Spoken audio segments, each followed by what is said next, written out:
说到湖北省的丹江口市，很多人可能知道它这里有丹江口大坝，因为这个地方呢有丰富的水资源，并且还是南水北调中线工程的核心水源地，被称为中国的水都啊。当然了，这里不光是有水，还有其他的东西。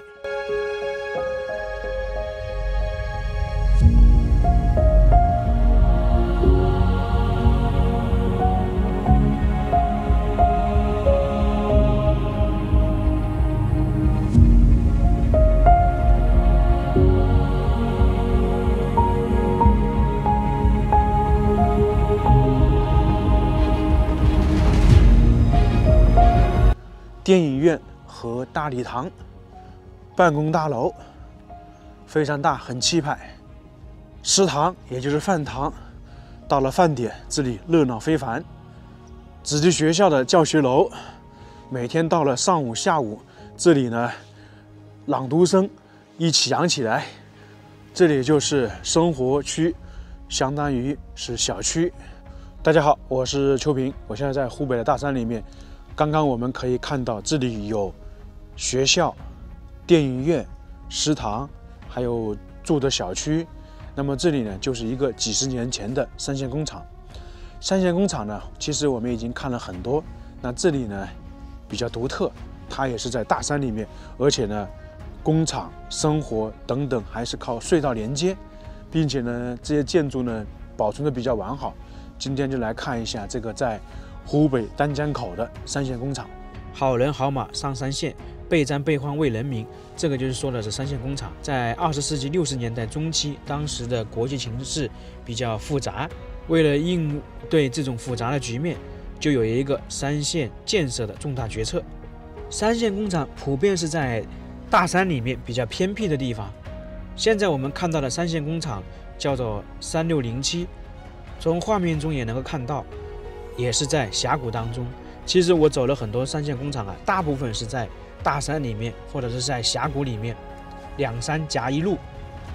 这个三线工厂高峰时期的也有几千人，但是呢，在上个世纪90年代就慢慢搬迁走了，遗留了这些建筑。当然了，现在还有少部分人居住在这个地方。今天我们就来看一看这边的生活区。那这个三线工厂到底是生产什么的呢？我们等一下再说一说。刚刚我们介绍了一下这个三线工厂，那现在呢，去里面看看。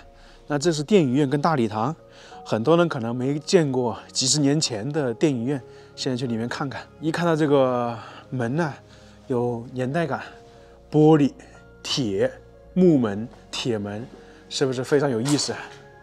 从这里进去，不过这里呢，现在可能比较乱了，我带了手电筒。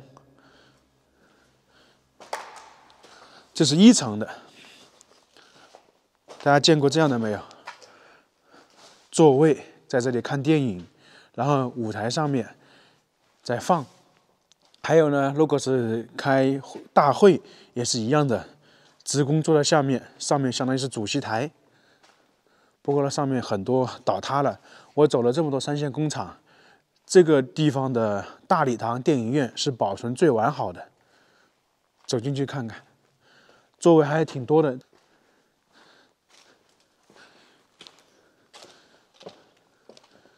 这里是主席台。那么可能当时演绎电影呢，就在这个地方，对号入座。我们再这样看一下，那么这里是好的位置嘛，就跟电影一样的，前方肯定是位置比较好。然后上面还有个2楼，就是说坐的最远一点的，下面的人走楼梯上去。上面呢还有个大的，相当于是音响还是什么，这2个。不过上面可以看到很多东西的那种装修的木板呢，都掉下来了。现在去2楼看看。其实现在很多体育馆的模式还是这样的，所以很多人没看过几十年前的电影院或者大礼堂，就是这个样子的。跟你想象的有什么差别没有？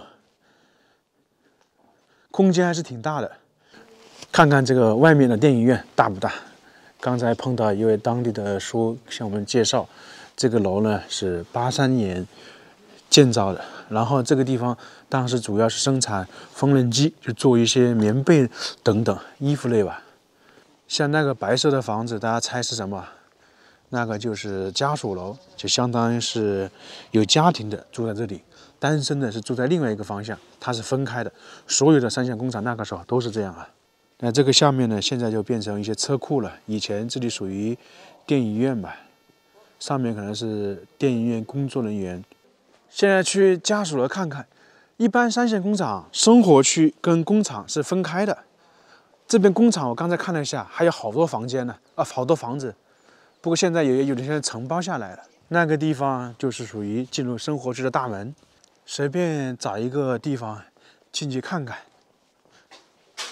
哦，还有好多对联，这里还遗存了好多那种鞋，所以这个地方我感觉没多久还有人住过，可能是，因为看起来这些电表都改装过，所以呢，可能5到10年这里还有人住吧。可以看到这里有个门没锁，现在来看看，这里呢相当于是客厅，那客厅两边应该是厨房跟洗手间吧，这边呢应该是于房间，看看，这房间还挺大的，这里应该是卧室，还有2个窗户，有2个窗户的这种房间还真的挺少的，不过现在人去楼空嘛。看看这个客厅怎么样？看看这个房间是什么？大家一个人走会不会害怕呀？哎，这里也是一个大的卧室一样的，不像是厨房哎，当时厨房应该没这么大。我们再看看其他的，哎，等等，这里还有一个碗柜的，哎，奇怪了，有碗柜怎么没有做饭厨房这些痕迹呢？在这里给大家说一个东西啊，我们看到前方有碗，它可能是走之前放下来的。那么其实这里呢是没有厨房的。我一开始以为旁边这些房子是属于厨房，其实是书房还有卧室。那么为什么呢？因为它这里有食堂，这里的职工啊，上班下班之后啊，都是在食堂吃饭的。就我们看很多影视剧中一样的，工人下班之后直接带个那个饭盒啊去食堂吃饭。那么如果家里有人呢，有小孩呢，可能就打好饭来家里吃，是这样的。刚刚看了家属楼、电影院，特别是家属楼，我们看到没有厨房，吃饭呢怎么解决？就在这个地方，这里就是食堂，在那个时候也可以成为饭堂。喵，这里还有一只猫啊，挺可爱的。可能很多人喜欢动物啊，经过时间悠久，这里就是杂草丛生，确实挺可惜的，看起来。这里还能看到里面，很好玩了。给大家展示一下以前的厨房是什么样子的啊，食堂是什么？其实跟学校的饭堂是一样的。来，1、2、3，窗口打菜打饭都在这个地方，然后呢就在旁边吃，很有意思吧？就现在跟学校的那个食堂是一模一样的。那么这里最高的时候大概是3000人，现在呢可能就剩几十个人吧。我看到这个就是学校、教学楼，因为一般这种三线工厂有子弟学校、电影院、食堂，还有医院。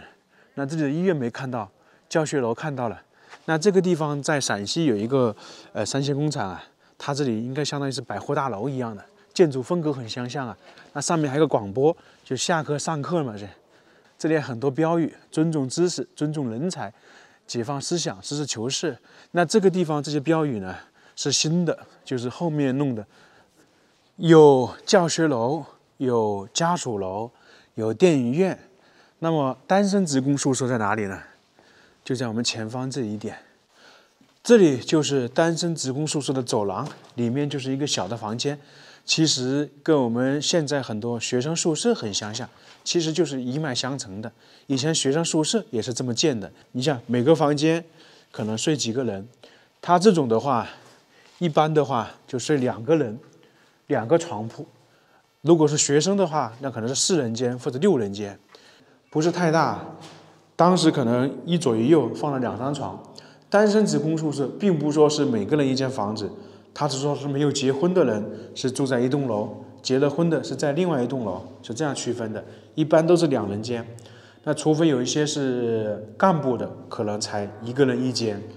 这里还有个隧道，看看隧道过去是什么？为什么会有隧道呢？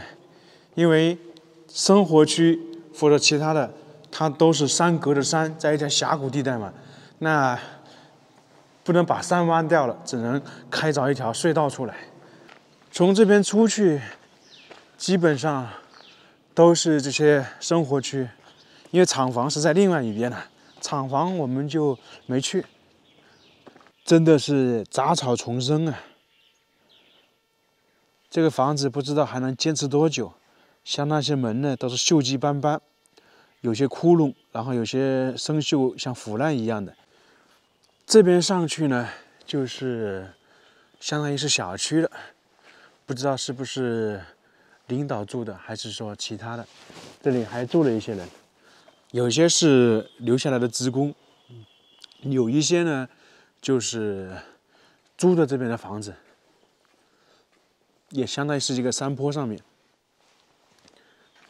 不过这些房子呢，看起来还挺不错的。